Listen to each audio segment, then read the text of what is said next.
teman-teman semua, saya sedang berada di depan PT Unilever Indonesia yang berpusat di BSD City, Tangerang. Di sini, saya perwakilan kelompok 5 akan memberikan informasi hasil diskusi mengenai analisis laporan keuangan pada PT Unilever Indonesia. Sejak 5 Desember 1933, Unilever adalah perusahaan multinasional yang memproduksi makanan, minuman, produk pembersih, dan juga produk perawatan tubuh. Seperti ada pasta gigi, sabun mandi, pewangi pakaian, dan juga produk makanan seperti ice cream walls. Terdapat juga produk-produk yang telah dihasilkan oleh PT Unilever Indonesia. Mari kita analisis PT Unilever Indonesia Tbk. Teman-teman pasti sudah tahu Unilever kan? Produk-produk tadi juga pasti sudah familiar dan sering kita gunakan. Maka kita perlu tahu juga penjualan Unilever pada 5 tahun ini. Dapat dilihat juga dari tahun 2019 sampai 2023 bahwa operasi penjualan mengalami penurunan dan penaikan.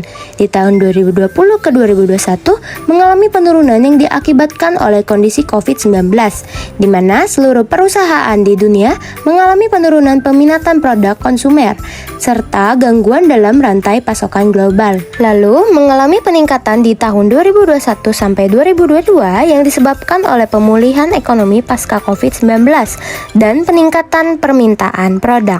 Lalu penurunan kembali di tahun 2022 sampai 2023 yang disebabkan oleh faktor-faktor eksternal seperti inflasi atau perubahan perilaku konsumen. Selanjutnya ada pada profit margin. Persentase ini menunjukkan efisiensi perusahaan dalam menghasilkan keuntungan selama periode operasi sehingga membuat manajemen keuangan perusahaan lebih efisien.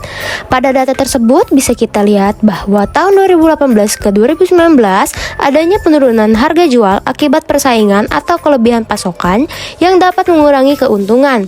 Pada tahun 2019 ke 2020, profit semakin naik tinggi dikarenakan kondisi COVID yang menyerang Indonesia dan juga seluruh dunia yang menyebabkan orang membeli produk secara banyak untuk persediaan mereka di rumah sehingga permintaan semakin melonjak.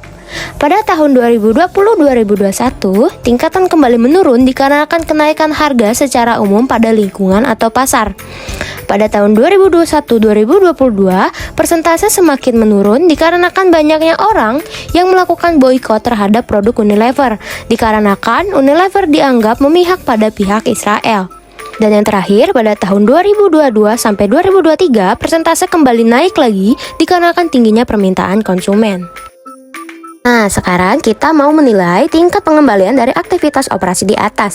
Bisa kita lihat kinerja aktivitas investasi dalam ROA selama tahun 2018 sampai 2023 memberikan tingkat penurunan yang signifikan dari tahun ke tahunnya. Maka dapat disimpulkan bahwa perusahaan dari tahun 2018 sampai 2023 berada pada kondisi yang kurang baik karena nilai rasionya dari tahun 2018 sampai 2023 terus mengalami penurunan. Rata-rata ROA selama 5 tahun tersebut sebesar 47,6%. Atau di dalam desimal 0,476 yang artinya kemampuan perusahaan dalam memperoleh laba bersih terhadap investasi yang dilakukan menurun setiap tahunnya. Di tahun 2023, ROA pada PT Unilever mengalami keburukan.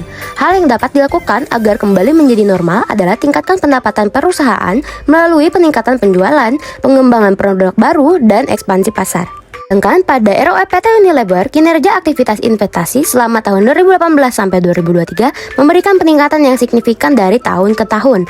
Hasil ROE yang meningkat menunjukkan bahwa perusahaan semakin baik dalam menghasilkan laba dan nilai bagi investornya. Maka dapat disimpulkan bahwa perusahaan berada dalam kondisi yang baik karena nilai rasio hanya mengalami penurunan di tahun 2022, yang mana penurunannya itu tidak terjadi secara signifikan.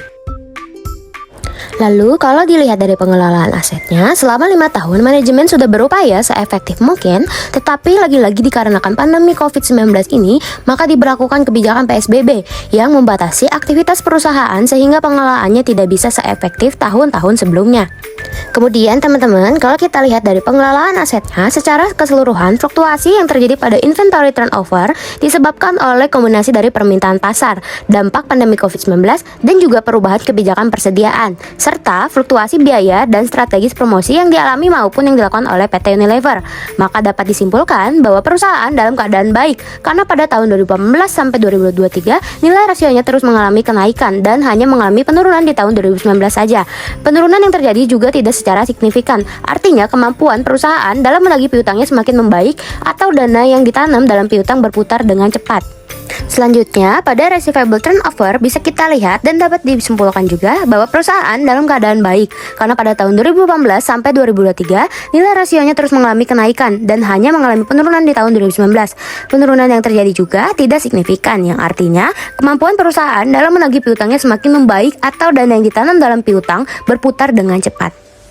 Selanjutnya, pada grafik fixed asset turnover menunjukkan bahwa pada tahun 2018 fixed asset turnover yang diperoleh sebesar 3,46 kali. Maka dapat dilihat bahwa fixed asset turnover dari tahun 2018 sampai 2023 berada dalam keadaan baik. Hal tersebut menunjukkan bahwa dana yang tertanam dalam aset tetap berputar dengan baik tiap tahunnya dan menunjukkan semakin efisien penggunaan keseluruhan aset tetap dalam menghasilkan penjualan. Tetapi pada tahun 2021 mengalami sedikit penurunan dan penurunan juga tidak terjadi secara signifikan.